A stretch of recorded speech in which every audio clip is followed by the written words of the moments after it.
तर छत्रपती शिवाजी पार्क मैदानामध्ये केलेल्या भाषणामध्ये राज ठाकरेंनी शिवसेनेवरती सडकून टीका केली होती आणि या टीकेला आता शिवसेनेकडून सुद्धा प्रत्युत्तर दिलं जातंय। मनसे ही भाजपची सी टीम असल्याची टीका शिवसेनेनं केली आहे। फक्त नकला करून जनतेची मनं जिंकता येत नाहीत असा टोला शिवसेनेच्या शीतल म्हात्रे यांनी लगावलाय।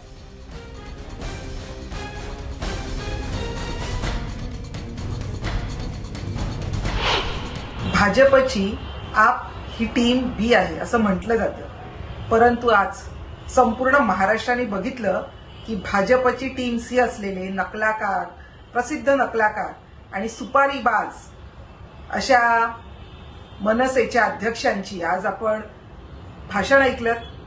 हे भाषण हे कुठेतरी मराठी माणसाच्या मुळावर उठल्यासारखं दिसत होतं।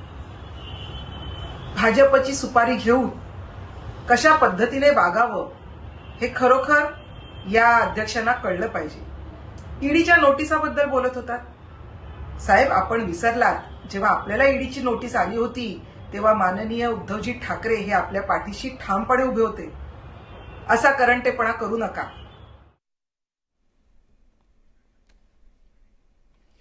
तर नेमकं राज ठाकरेंनी काल छत्रपती शिवाजी महाराज पार्कमधून शिवसेना आणि राष्ट्रवादीवरती काय टीका केली होती, ऐकूयात। 2019ची विधानसभेची निवडणूक आठवा।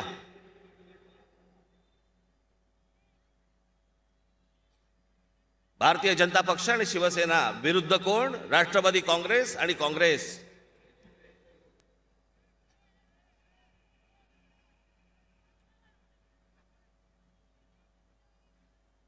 निकाल लागल्यानंतर शिवसेनेला खास करून उद्धव ठाकरेंना साक्षात्कार झाला।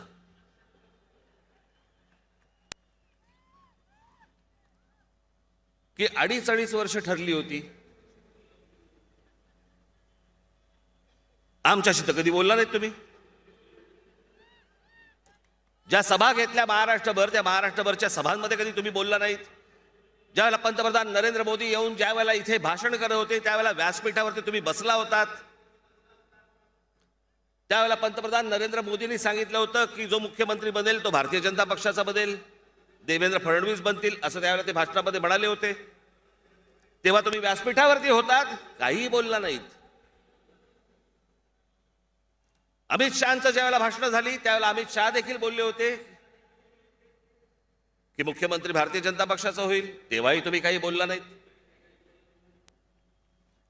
आणि जसा निकाल लागला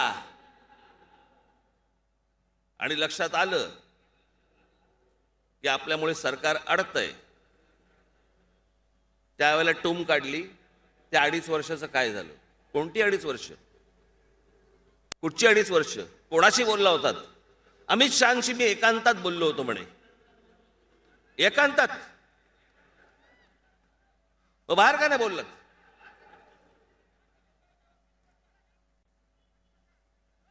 बरं, मुख्यमंत्री पद हे महाराष्ट्राचं आहे, जनतेचं आहे, जे लोकांसमोर येणार आहे। मग ती गोष्ट तुम्ही 4 भिंतीत का केलीत? बरं, त्या 4 भिंतीमधली गोष्ट अमित शहा सांगतायत, आमचं असं काही बोलणं झालेलं नाहीये।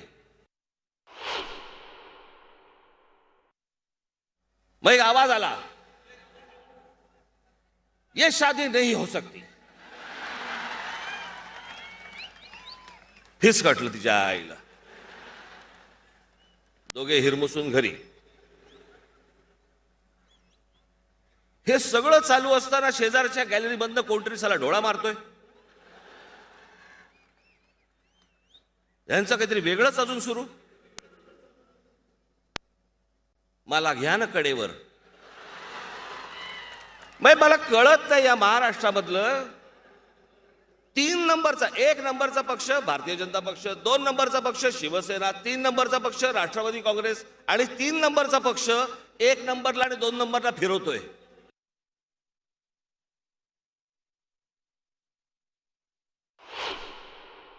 (1999) साली ज्यावेळेला राष्ट्रवादी काँग्रेसचा ज्यावेळेला जन्म झाला, त्या जन्म झाल्यानंतर या महाराष्ट्रामध्ये जातीपातीचं राजकारण मोठ्या प्रमाणावरती सुरू झालं।